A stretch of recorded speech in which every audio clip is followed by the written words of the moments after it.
Hello everyone, welcome to my channel. I hope you're having a great day. Before I jump into today's video, I did want to talk about my website, CoreyFrankCreates.com.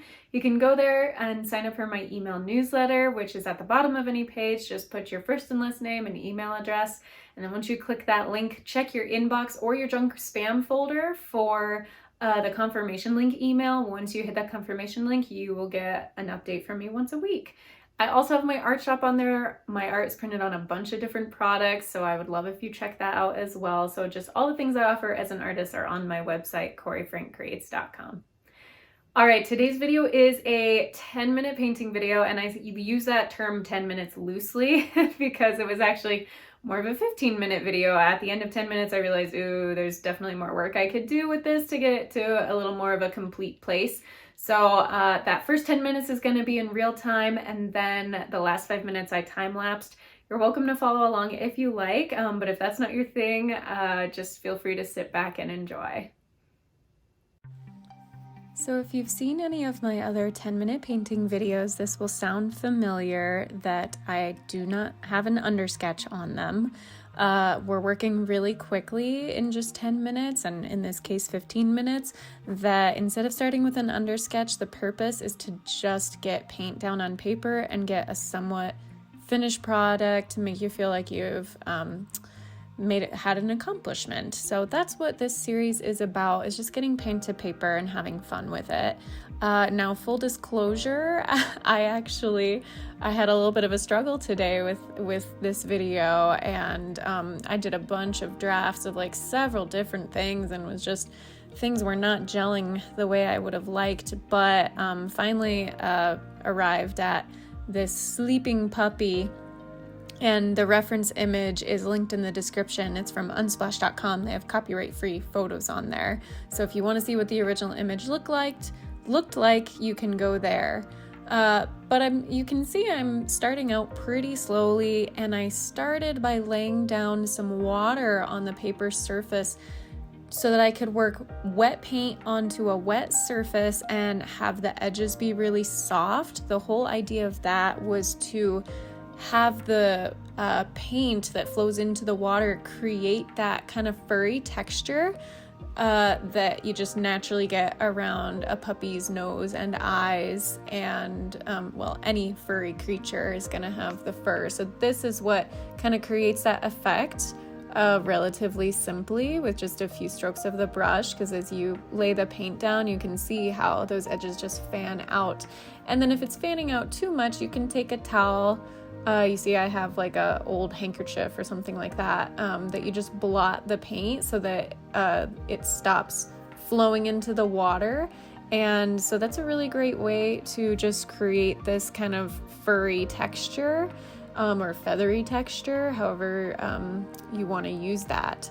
So once that has kind of dried, now I'm going back over the top with the paint onto the dry paper, and you will get much darker lines and they won't fan out, so you can do a little more detail. So that's kind of the hard line of the eyes, and I did spend quite a bit of time trying to get the right level of detail here so you can see tell what the object is, and I wound up actually going even longer than I had anticipated it would. So sometimes when I think, oh, this will be a very simple image, it takes a little longer than expected, and that's totally okay, as you know, even 15 minutes is not a ton of time. So if you do something like that, every day, that would be a lot, but even once a week or every other week, you're just getting into a regular practice and habit of doing that. So it can be always beneficial. The more you do something, the more you practice, the better you get.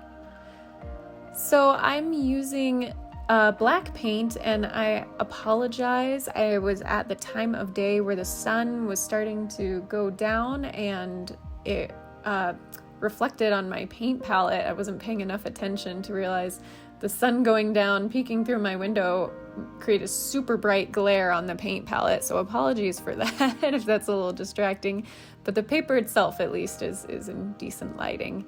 So again, a lot of kind of working wet into wet technique here.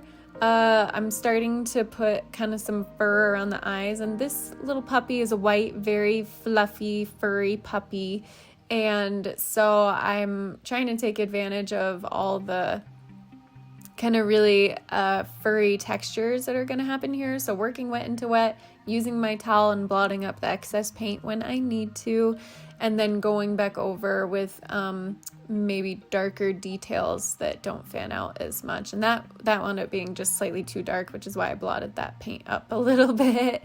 But yeah, I have my size 1 paintbrush here, and it is quite large. For the brand runs large, so it's really more like a size 4 round brush compared to other brands. But you know, anything that can come to a nice fine point, honestly, will work great.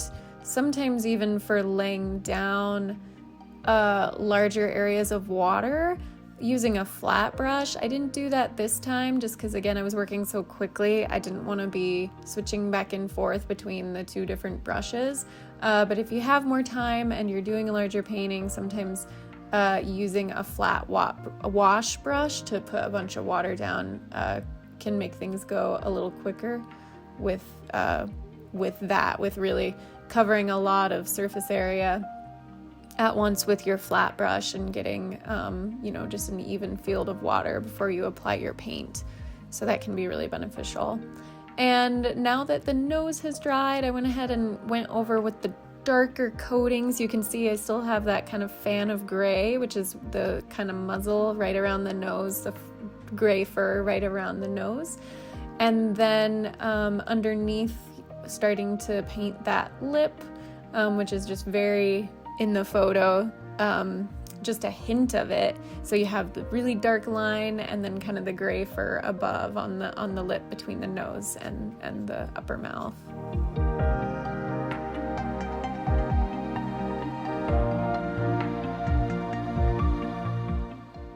These were the little paw pads. So this little puppy is kind of basically straight on, head down, chin on the floor, little paws kind of next to his face.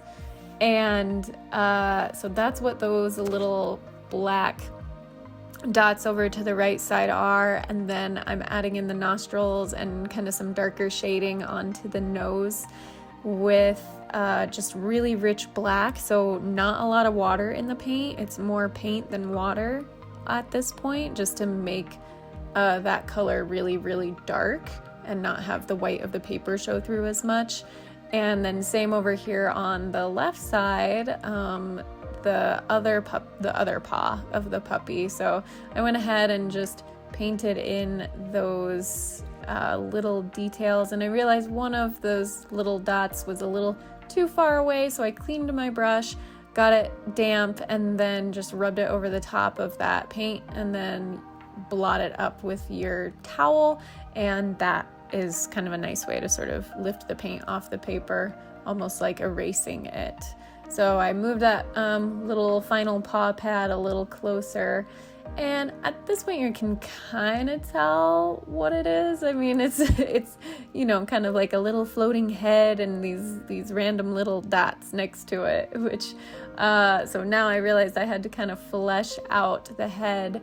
And I went a little dark on that. I laid down the water first and then put some burnt umber brown paint on there, and I was a little too dark, so I had to blot it up a bit, add a little more water, and start fanning it out. So that is creating the shape of the head, the hint of the ear. Again, this is a very light dog, white fur, and so some of the fur variation is very subtle. So just trying to capture that with very soft washes. And again, when you have that ruffled edge of the paint along the top of the head, it makes it appear more like fur. So I looked at my time and realized I didn't have much of my 10 minutes left. So I realized, I really want to create kind of the delineation of the bottom of the face and the paws. So I decided to have a nice contrasting color rather than have it all be neutrals. I went with a very dark ultramarine blue, which is quite a vibrant color. to just kind of go around and create the outline of the puppy. And going up top as well, I first lay down some water so that when I go over with the blue paint, it will sort of fan out and again create that kind of furry edge to the dog, which again, fluffy long hair. It's kind of nice to take advantage of the paint fanning out and creating that fur-like texture for you automatically.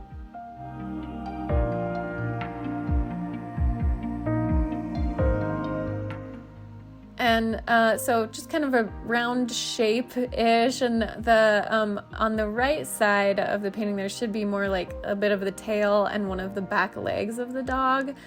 I didn't get into that because I knew I did not have enough time at this point. I was just trying to get it as finished as possible with like maybe a minute left or so, honestly.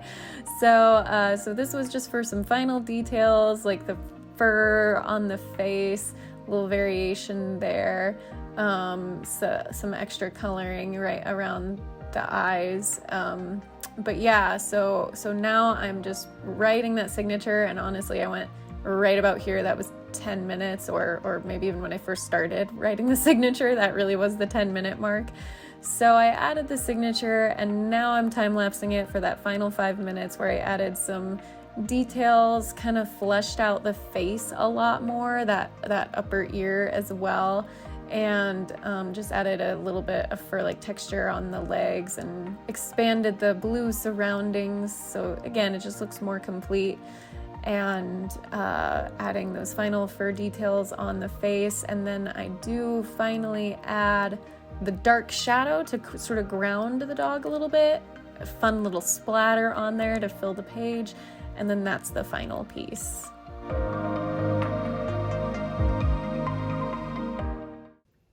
Thank you so much for watching. I hope you enjoyed that video. If you did, please give it a thumbs up. Go ahead and subscribe to my channel if you haven't already. I'd really appreciate it. Until my next video, be kind to yourself, be kind to others. God bless, and I'll see you soon.